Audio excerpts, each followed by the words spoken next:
नमस्कार मंडळी, कशा आहात तुम्ही सर्वजण? आम्ही इथे एकदम मजेत आहोत आणि मी ब्लॉग स्टार्ट केला होता संध्याकाळी आदल्या दिवशी. तर वार आहे बुधवार हा, आणि बुधवारी संध्याकाळी मी इथे डोशाचं पीठ बनवायला घेतलं होतं.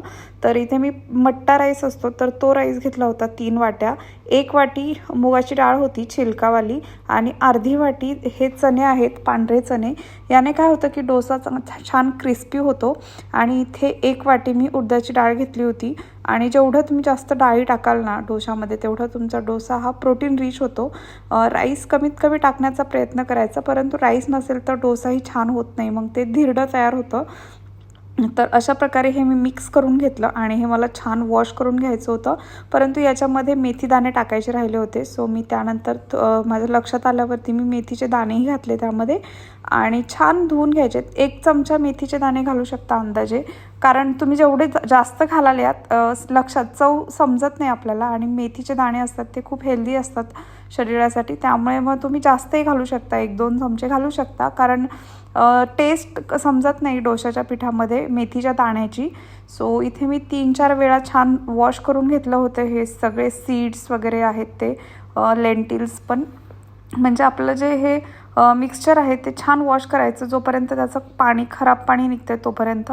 आणि मग मी रात्रभर भिजवण्यासाठी ठेवून दिलं होतं. सकाळी मी 9-10च्या दरम्यान चेक केलं आणि वाटायला घेतलं होतं. छान ग्राइंड केलं होतं, एकदम बारीक ग्राइंड करायचं आहे. जेवढं तुम्ही बारीक मिक्सरला बारीक कराल ना, तेवढं आपला डोसा आहे तर तो छान बनतो.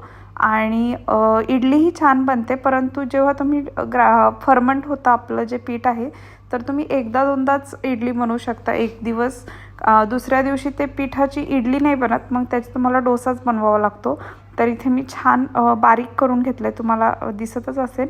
आता हे फर्मेंटेशनसाठी ठेवणार होते, आणि इकडे UAEमध्ये ना टेम्परेचर खूप जास्त असतं, त्यामुळे 6 ते 7 तासामध्ये ना छान फर्मंट होऊन वरती येतं पीठ. तर इथे राघव मला हेल्प करत होता, तुम्ही पाहू शकता. आम्हाला पाणी घ्यायला खूप आवडतं आणि आज सकाळीच उठून बसला होता तो देखील. तर इथे मी माझं योगा वगैरे झाल्यानंतर ब्रेकफास्ट करायला घेतला होता. 11:30 वाजता माझा योगा संपला. त्यानंतर मी ब्रेकफास्टमध्ये स्प्राऊट मुरमुरा पोहा बनवणार होते. तर याच्यामध्ये मी इथे 25 ग्रॅम मुरमुरे भिजवलेले आहेत आणि 100 ग्रॅम स्प्राऊट घेतले होते, आणि तोफू घेतलं होतं 100 ग्रॅम. तर इथे मी पोहे आपण जसे नॉर्मल पोहे बनवतो तसेच बनवणार होते. थोडंसं तेल घेतलं आहे, त्याच्यामध्ये 1 चमचा मी अंदाजे पीनट घातलं आहे, आणि मला आवडतात पीनट पोह्यांमध्ये. पीनटमध्येही प्रोटीन असतं. त्यानंतर हिरवी मिरची, कढीपत्ता, कांदा घालून घेतला. तो छान सॉटे करून झाल्यानंतर, कांदा ना अजिबात तुम्ही ना करपवायचा नाही आहे. कांदा टाकला की थोडासा सॉटे करायचं आणि लगेचच तुम्ही हळद वगैरे घालून पुढची प्रोसेस स्टार्ट करायची. कांदा जास्त जळाला ना की मग काय होतं, तुम्हाला ना असं म्हणजे जळजळ होत राहते घशामध्ये, छातीमध्ये, त्यामुळे कांदा जास्त जाळायचा नाही. आणि इथे त्यानंतर मी स्प्राऊट टाकून घेतले. त्यानंतर चवीनुसार मीठ देखील घालून घ्यायचं आहे.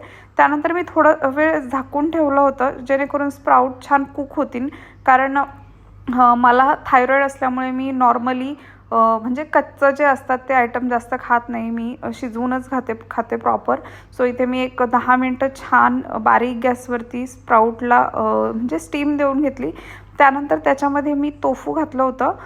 तोफू म्हणजे सोया पनीर, तर 100 ग्रॅम होतं. आणि मग ते असं मी भुर्जीमध्ये आपण कसं चुरगळून टाकतो पनीर, तसं मी इथे तोफू टाकलं होतं. आणि त्याच्यावरून मी लगेच मुरमुरे स्क्वीज करून टाकून दिले, म्हणजे त्यातलं पाणी काढून घेतलं मुरमुऱ्यांमधलं आणि ते टाकलं. आणि अशा प्रकारचे हे जे पोहे आहेत, मुरमुरा पोहे, मला प्रचंड आवडतात. आपण इंडियाला भेळ वगैरे खातो मुरमुऱ्यामध्ये, त्यात मटकी वगैरे असते, तर तसाच काहीसा फील येतो. परंतु प्रॉपर भेळीचा फील नाही म्हणू शकत आपण, परंतु टेस्ट खूप छान लागते. तुम्ही एकदा ट्राय करून पहा. तर अशा प्रकारे माझा क्विक ब्रेकफास्ट तयार होता. तरी ह्याला मला 20 मिनटं गेले असतील बनवायला, कारण स्प्राऊटला स्टीम होण्यासाठी वेळ लागतो. आणि त्याच्यावरून छान असं लेमन स्क्वीज करून घ्यायचं आहे.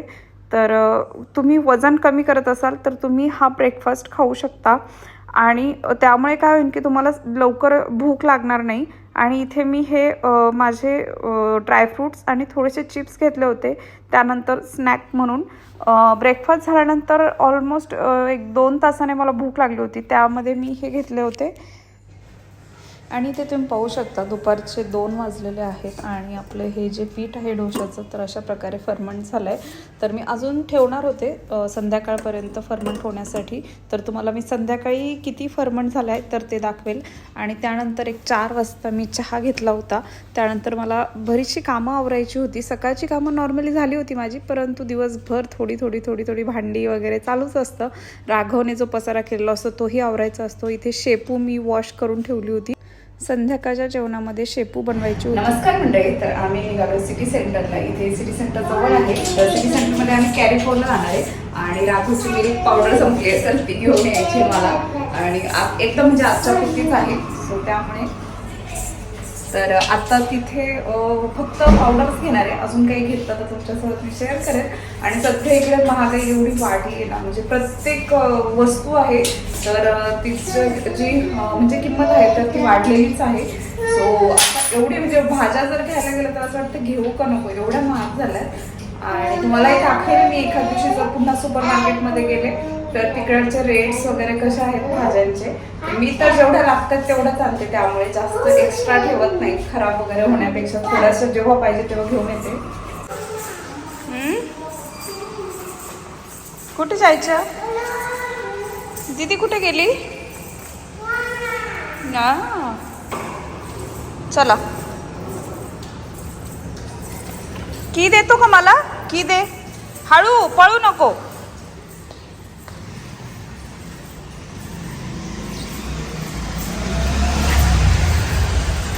चल, नाही आहे तिकडं. लपून का बसतोय तू? घाबरतो त्या गाडीला? चल कम, बाय कर, बाय कर, बाय. बेबी काय रे, स्मॉल बेबी. हाय कर तर बेबीला, हाय कर. इसमें जाते maximum. Hi Kuku, hi. Birthday girl, happy birthday. Welcome. चला इकडे इकडे राघव, इकडे. यानंतर आम्ही गोल्ड शॉपमध्ये गेलो होतो कारण रेनूला थोडीशी गोल्ड घ्यायचं होतं. तर इथे गोल्डचा रेट पाहू शकता तुम्ही. 22 कॅरेट 455 दिरहमने आहे आणि बरंचसं कमी झालं आहे. मागे खूपच वाढलं होतं तर त्यामुळे कमी झाल्यामुळे आता खरेदी वाढलेली आहे लोकांची. म्हणजे ऑब्वियसली कमी झालं की आपण गोल्ड वगैरे घ्यायला जातो.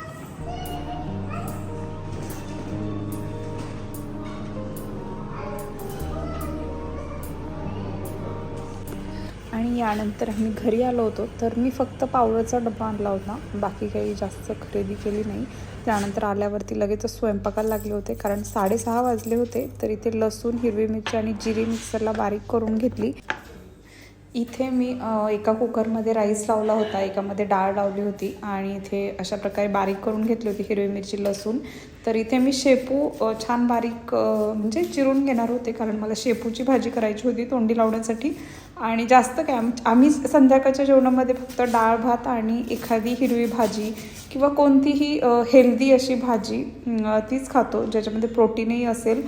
तर शेपूमध्ये इथे मी मुगाची डाळ घालणार होते, सो त्यामुळे त्यामध्ये प्रोटीनही येणार होतं. आणि डाळीमध्ये खूप सारं प्रोटीन आहे.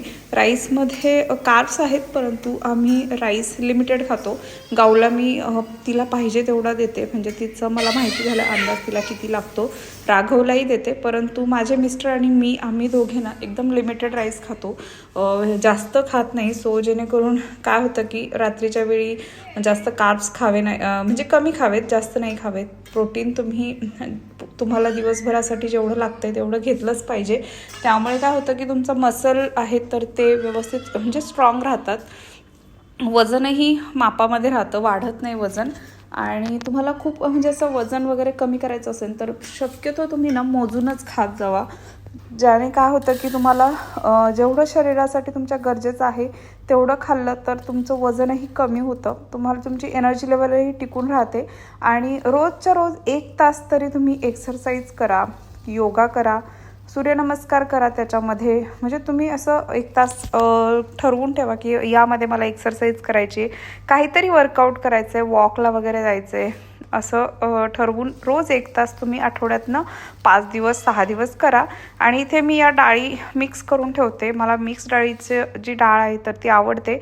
इथे मी 100 ग्रॅम तुरीची डाळ घेतली होती, 200 ग्रॅम मसूरची डाळ आणि 200 ग्रॅम ही मुगाची डाळ आहे. तर ही छान मिक्स करून ठेवली होती आणि जेवढी मला एव्हरीडे यूजसाठी लागते तेवढी मी त्यातून घेते. शक्यतो माझ्या किचनमध्ये ना आता वेट स्केल म्हणजे वेट स्केल कंपल्सरी लागतेच मला. तर प्रत्येक वेळी मी डाळ वगैरे घालताना अंदाजाने नाही घालत, मोजून घालते. कधी कधी काय होतं की गाऊला वेगळं खायचं असेल तर तिच्यासाठी मी लावत नाही, मग मी कमी लावते. तो त्यामुळे काय होतं की वायाला जात नाही आणि पोटही भरतं.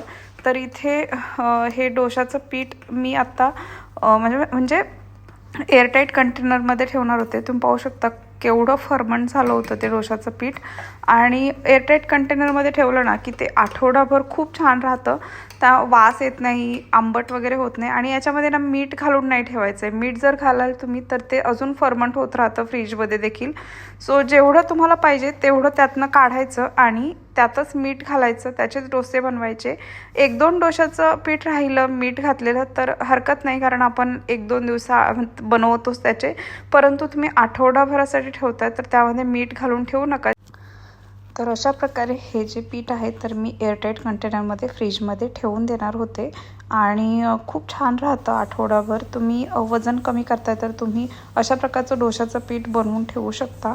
तर इथे अशा प्रकारे सगळं माझं काम आवरलं होतं. स्वयंपाक झाला होता, लगेचच मी राघवला आणि गाऊला जेवायला दिलं.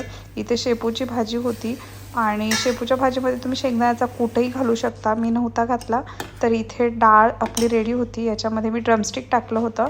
आणि इथे पापड होते, राईस होता सोबतच. आणि इथे शेपूची भाजी तर तुम्हाला मी दाखवलीच.